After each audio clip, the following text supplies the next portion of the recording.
Welcome to Engaging and Empowering School Libraries, a podcast that aims to raise the profile of school libraries by talking about topics that are current across education and teaching. Once a month, we're going to talk about FOSIL, education and school libraries with Daryl Turian, originator of FOSIL. We hope to help you engage with the content of the FOSIL Group website, introduce you to people who are using FOSIL in schools, but most of all, just have a conversation about the role of the school librarian within education. So let's start by introducing ourselves. As you know, if you've been listening to this podcast, I'm Elizabeth Hutchinson, a trainer and advisor for school libraries. I have worked with and around school libraries for the last, how many years? 20 odd years, and now work to empower school librarians to work together with teachers across the curriculum. I run a membership program for librarians and teachers and do lots of online training. So that's me. How about you, Daryl? Well, good morning. I'm currently head of the inquiry-based learning department at Blanchland College in Guernsey. The inquiry-based learning department is rather fittingly centered in the library. My wife, Jenny, who is also a professionally qualified librarian, is the other member of my department. And between us, we are responsible for the library and its instructional program, which is outlined in the IFLA School Library Guidelines. I was previously head of library and information services at Oakham School in Rutland, England. And while at Oakham, I developed FOSIL in 2011 and established the FOSIL Group in 2019. I'm currently an elected standing member of IFLA's School Library section, a co-opted board member of the UK School Library Association, and a member of the International Association for School Librarianship. Previously, I was a long-standing national committee member of SILIP's School Libraries Group. That's it. Busy man, busy man. So in my introduction, I introduced you as the originator of FOSIL, and we discussed this a little bit before we came on. Why originator and not creator, as I wanted to call you? The history of FOSIL, which is more than we'll have time for today, but is available on the FOSIL Group website. I stumbled into a model of the inquiry process and underlying framework of skills that enable that process throughout a child's time at school. So I stumbled into that, and the model and framework that I stumbled into was Barbara Stripling's model and framework of skills that she had developed initially for New York City, but eventually for New York State. And she had very kindly made all of their work available under Creative Commons. So I was able to take the work that she had done as a starting point and then to adapt it over time to make sense to me and to make sense in the context that I was working in.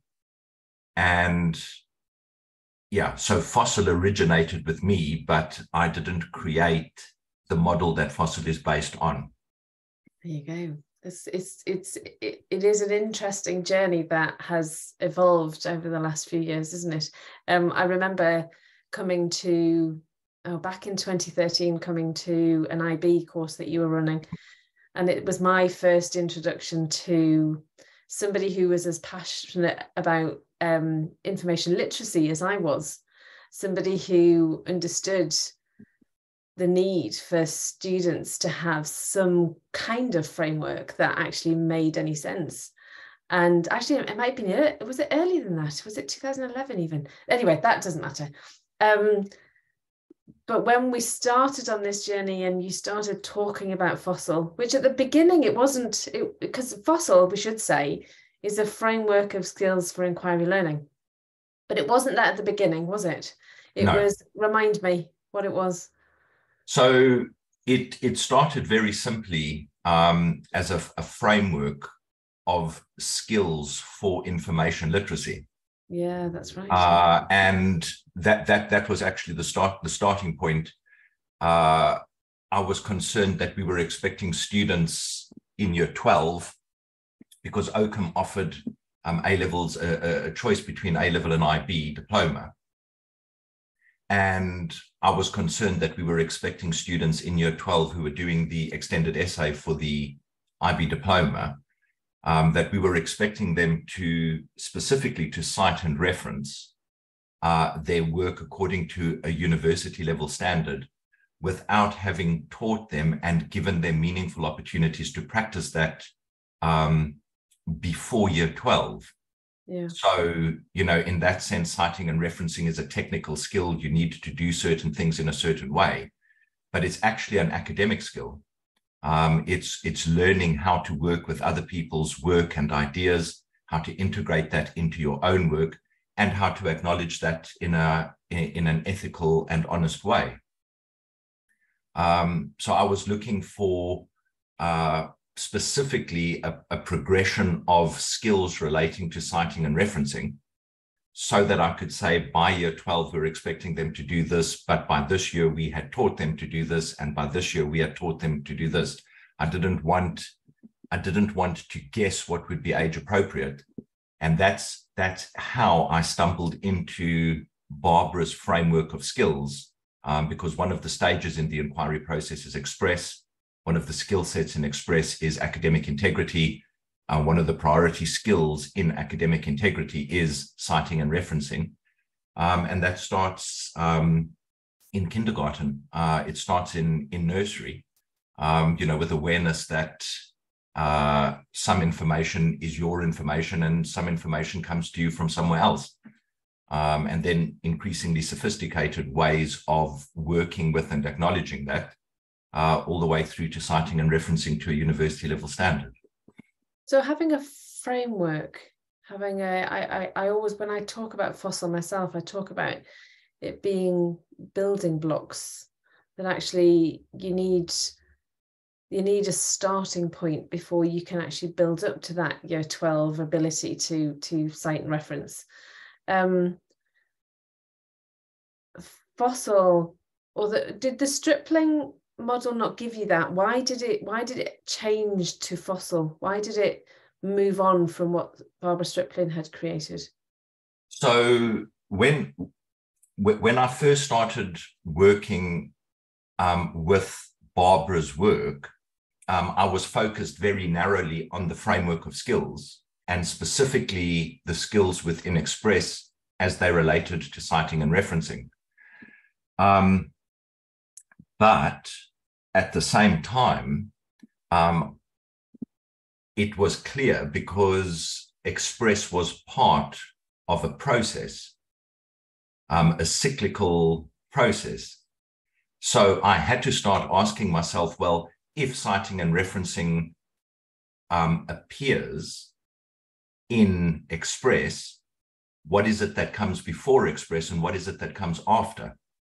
So the name, the very first name for FOSIL, the very first thing that FOSIL stood for was Framework for Oakham School Information Literacy. And I very deliberately wanted the name for the model to say what it was, but I also was trying to make it, to add meaning to it.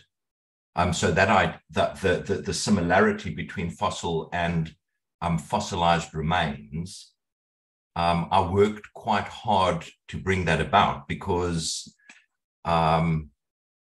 archaeology seems to me to be a really good way to talk to younger children about the process of inquiry, the process of uncovering evidence and making sense of that evidence and communicating that evidence.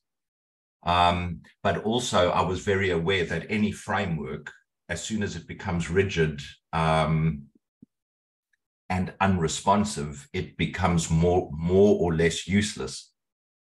So there was also a hint of, unless we were thinking about the skills and adapting and developing those skills in response to changes around us, that we ran the risk of becoming fossilized ourselves.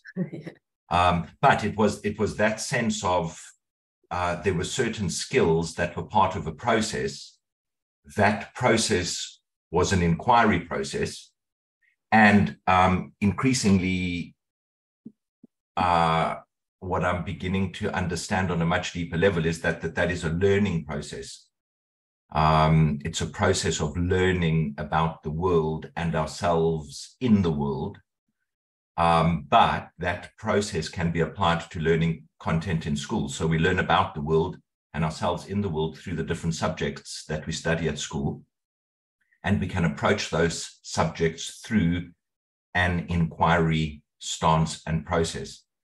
So yeah, I was forced to think about where citing and referencing fitted into a larger process.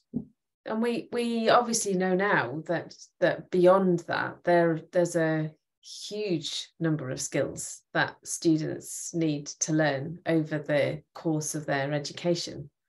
And each one has, if we do it right, we are able to give them the building blocks in order to be able to do it by the time they leave school, which is great. One of the things that you just said there, Daryl, was the fact that it's not rigid, that you are able to use it in a way that is right for you. You didn't quite say it that way, but what you meant was that you use it for your school and your students and your teachers. And I think that has definitely been something that I've noticed in using FOSIL over the years, is the fact that there's lots written on the FOSIL forum about how others are using it. And I may look at something and read it and think, oh, that's a great idea, but it doesn't quite translate directly into the classroom that I was about to work in. No. But being able to adapt it is hugely beneficial. I think that's a big thing for FOSIL, that it's not rigid. It's a bit like you mentioned the IFLA School Library Guidelines earlier. The fact that that's a something that school librarians are aiming for, but it's not it's not a rule book. It's not you have to do it now. It's we have the opportunity to create something very special, and I think personally the two resources work very, very well together, because one gives you the vision and the other one gives you the tools in order to achieve that vision. It's very clever how the two have worked together so well, in my humble opinion. So we've sort of discussed a little bit about what FOSIL is, and I wanted to sort of give people a brief introduction. Now there is a YouTube video where I have explained what FOSIL is, and I will put that in the show notes below, so we don't exactly need to go into the detail that I went into in that. But if we're talking to somebody who has never seen or used FOSIL before, can we come up with a brief introduction, Daryl? Yeah. So there really are four aspects to FOSIL. The first one, which we've already touched on, is that it's a model of the inquiry process, and that inquiry process is a learning process. It's a fundamental human learning process. So from the beginning of time, we have been finding out about the world that we live in from information about the world.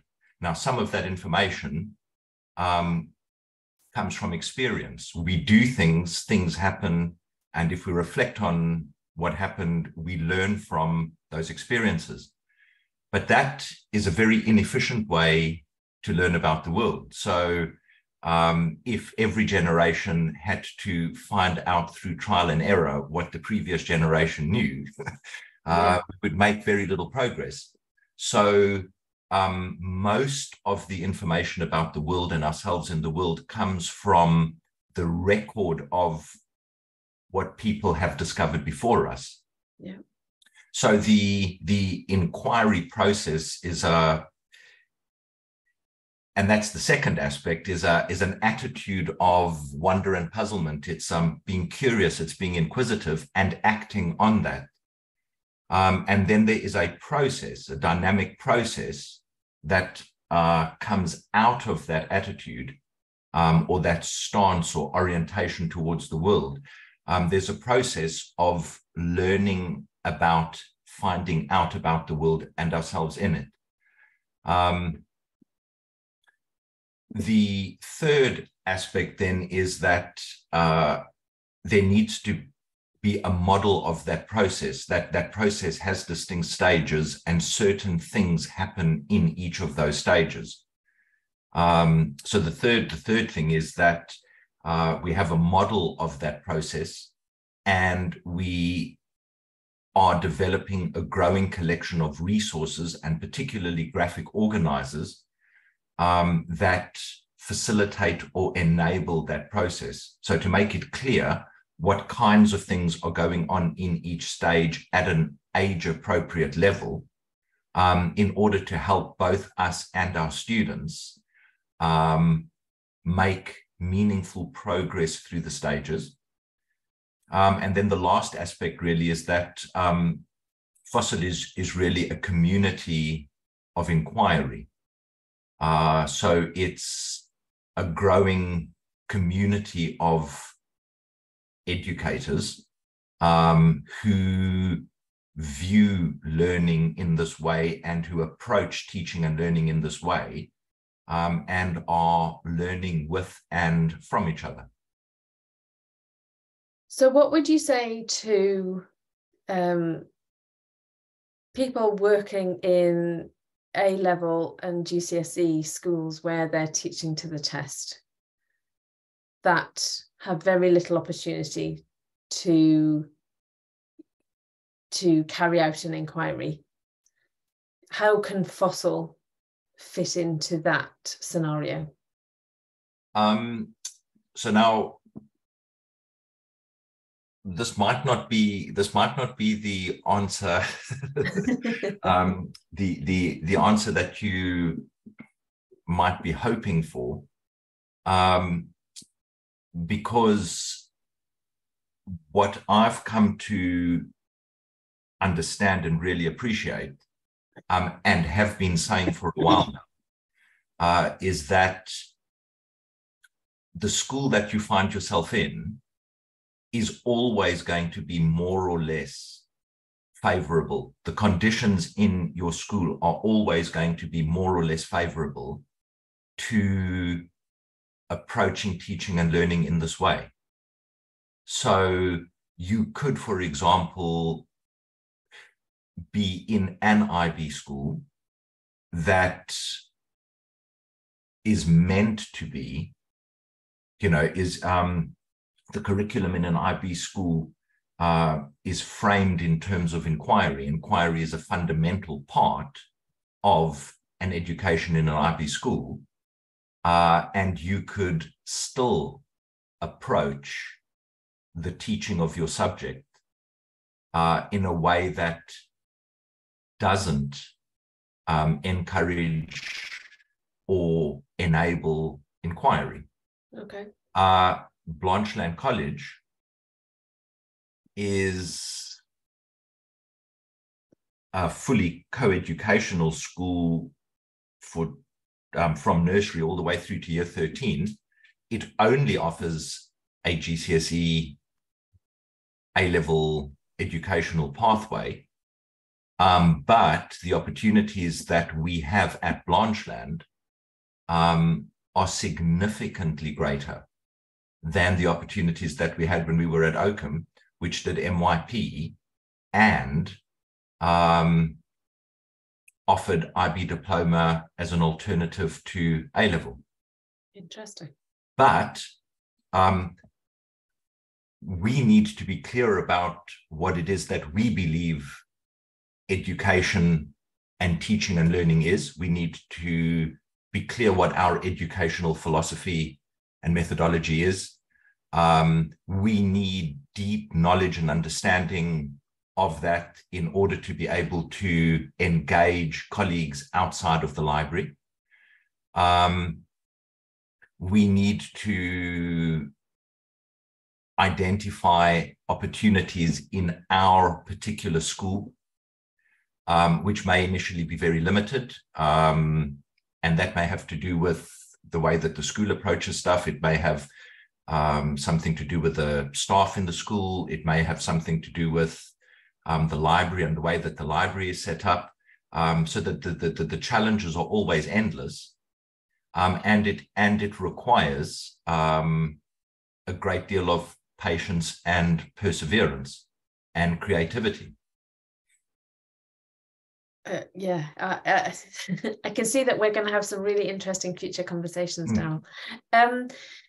So I wanted to keep this podcast quite short. So let's talk about why we've set up this podcast and why we think it's important. For me, it was about raising awareness of what FOSIL is and does, and how it can be used to support school librarians to have a pathway, I think is the right terminology, but something that is very, well, in one instance very structured, but in another way very flexible, that other people have been using to allow discussion and to help people move forward. So for me, it's about bringing up this conversation about what FOSIL is and what it does and how it's supporting and helping students and teachers, but also giving people the opportunity to join in that conversation with us. Would you say that that's about right? What would you say your aims for this podcast are? So I would agree with that. Also, I think what I would add is that in one sense, talking like this allows us to touch on many topics more quickly than we would be able to if we were doing that in writing. So it allows the conversation to move around freely. But I would also then add that comes at a cost, because I'm always a little bit anxious when I talk, that I don't necessarily say exactly what I mean, or even really accurately communicate what I'm thinking. So I think what we need to do, and I know that we will touch on this, which is why the FOSIL Group Forum is still really important. And we can talk about that separately, but I think we think through stuff more deeply when we write. And as a consequence, we arrive at a deeper understanding and have greater command over what is going on in our heads when we've effectively thought aloud on paper. That also has the advantage that other people can read what we've thought deeply about and engage with that. And this opportunity then to talk in person around stuff that we have thought deeply about and written, and that may then further influence what we go back and write. I think that is a very important part of this discussion that we need to have.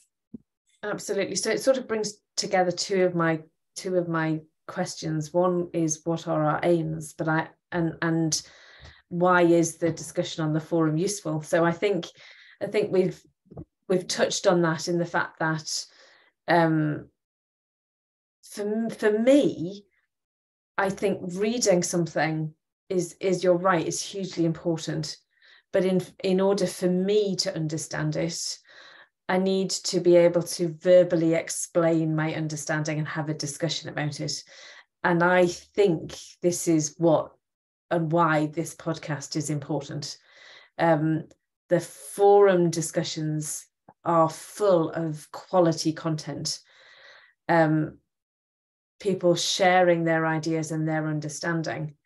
And for me, being able to open the door to that in order to ask the questions that then come up that you could only ask verbally, because it doesn't quite come out right in a typed format. I think the collaboration between the two are going to be essential going forward, and I'm really excited about the opportunities that might give us to broaden the discussion, but very clearly bring it back to the discussions on the forum. Would you say that that's about right? Yeah, absolutely. Because one of the things that I'm absolutely certain about is that to a greater or lesser extent, our success is tied to the effort that we've needed to make.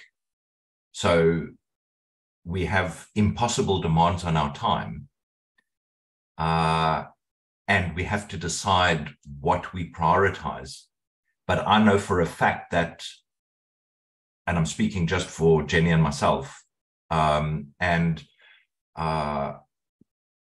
even to an extent that the team at Oakham, where the journey started, that our success was tied to the discipline of reflecting on what we were doing in writing publicly. Yeah. So the discipline of ordering our thoughts, thinking about whether what we are saying is actually what we want to say, making that available for other people to interact with, feedback on, then to reflect on what that is absolutely critical. Yeah. To our success. And actually that is inquiry. Yeah. We are finding out stuff. We are doing something about what we're finding out. We are then observing what it is that has happened, what feedback we've got. We're revisiting. It's the inquiry process. It's a fundamental human learning process, and that's why actually a vital part of this journey is being part of a community of inquiry. Absolutely. And actually what you've just made me think that we know that there are librarians out there that are using FOSIL, or schools that are using FOSIL. And I suppose one of our aims should be either to get them to come and talk to us or discuss with us what they're doing, but also to get them onto that FOSIL forum to share what it is that they're achieving. Because it's like you say, it's through that sharing, it's through that learning together that we are producing something that's really valuable to everybody. So yeah, there's that aim too for me, is to bring people in that are already on the journey. That's the thing. I think there are far more people using FOSIL than we're actually aware of currently. I will find out randomly from a conversation with somebody that somebody in their school is using it, and oh, okay, didn't know that. But so yeah, it's about that community is really, really important. So let's just talk briefly about the kind of topics that we're likely to cover and how often. The how often is once a month. Daryl and I are going to get together once a month and have a conversation. The topics, I think the topics are going to be based on the discussions within the forum. Maybe choose one of the topics. Do you think that that's the best way to do this? Well, so it may be that in the discussion that we have, we can refer to discussions that are taking place in the forum. But I think because of the nature of this discussion, my feeling would be that there would need to be an element of surprise or flexibility. Okay. Was I personally have been on the journey with FOSIL since 2011, but have been on the journey that led to FOSIL for far longer, and even before I was a school librarian. So even as a teacher, my approach to teaching was different to many of my colleagues. So even after all that time, I'm still only becoming aware of what it is that I still don't know. Yeah. So my understanding of what FOSIL is as a model of the inquiry process is deepening. As a consequence of that, what we are doing in our school is changing, which is deepening our understanding of what FOSIL is. So one of the things, for example, that has come out of the work that we are currently doing in a way that wasn't there before is the importance of reading and writing at each stage in the process. And that is so that insight is transforming what we're doing. So I think talking about insights that we are gaining into FOSIL and inquiry more broadly, that would be one thing.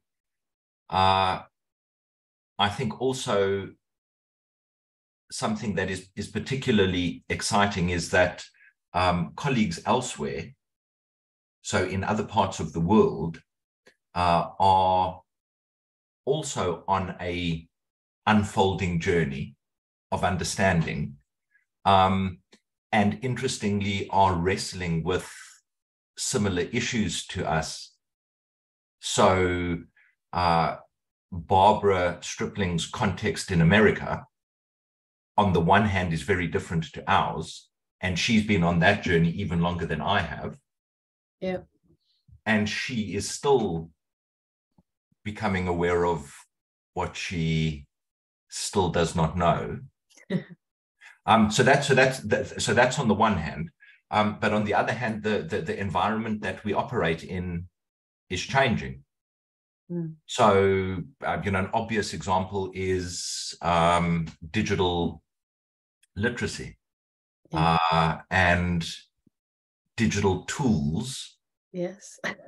So that requires a response from us. Yes. So the environment that inquiry operates in changes. So there are opportunities to talk about that. And then I think there are opportunities to talk, which maybe brings it a little bit closer to some of the discussions in the forum, is the practical implementation of these ideas. What practical lessons can we learn from reflecting on what we're doing in our schools, in the library, in the classroom? I think it's going to be fascinating. And it looks like we're going to be month by month deciding at the time what's worth talking about. I think that's quite an exciting opportunity, really, taking it as it comes when it appears. So just to give you a quick example of stuff certainly on our side that is coming up.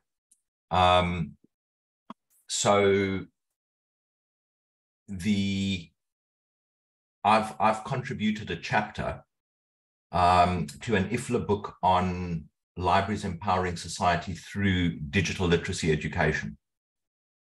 So that book is in publication as we speak, but I'm going to be presenting at the IFLA. So I'm going to be contributing to a panel discussion about the book at the IFLA World Library and Information Congress in August.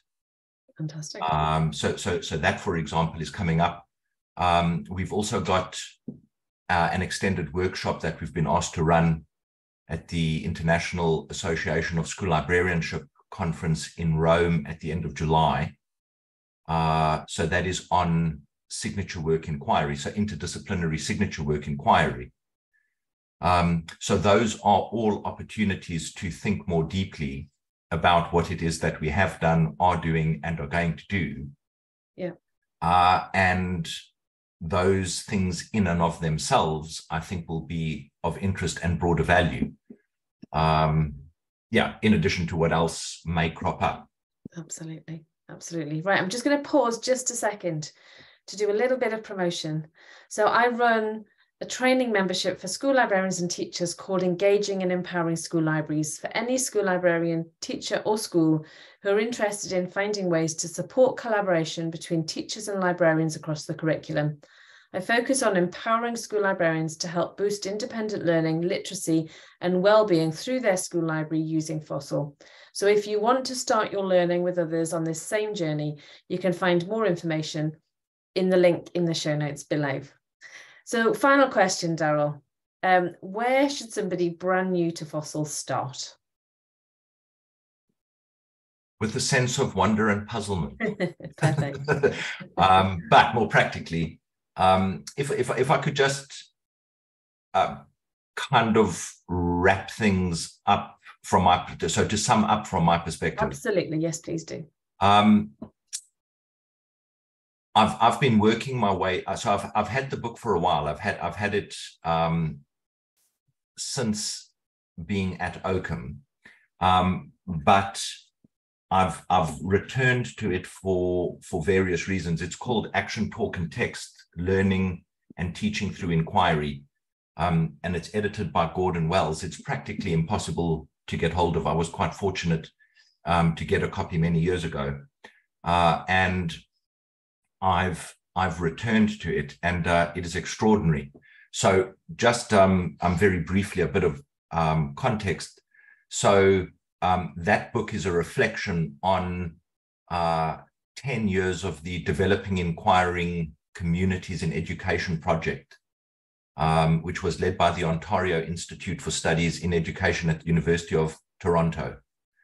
So that was 10 years worth of teachers in all subject areas and all age groups engaged in action research aimed at developing inquiring communities in their schools. So the conclusion of that project is the force that drives the enacted curriculum must be a pervasive spirit of inquiry, and the dominant purpose of all activities must be an increase in understanding. Teacher and students together must become a community of inquiry with respect to all aspects of the life of the classroom and all areas of the curriculum. So the starting point is a pervasive spirit of inquiry. So we need to be inquisitive. And we are ideally suited, positioned in the school to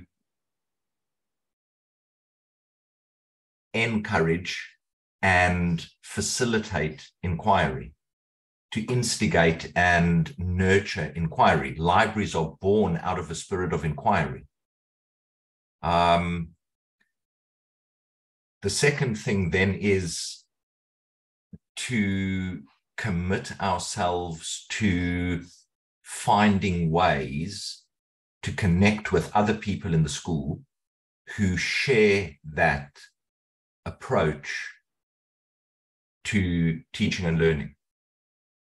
And then the FOSIL Group website, there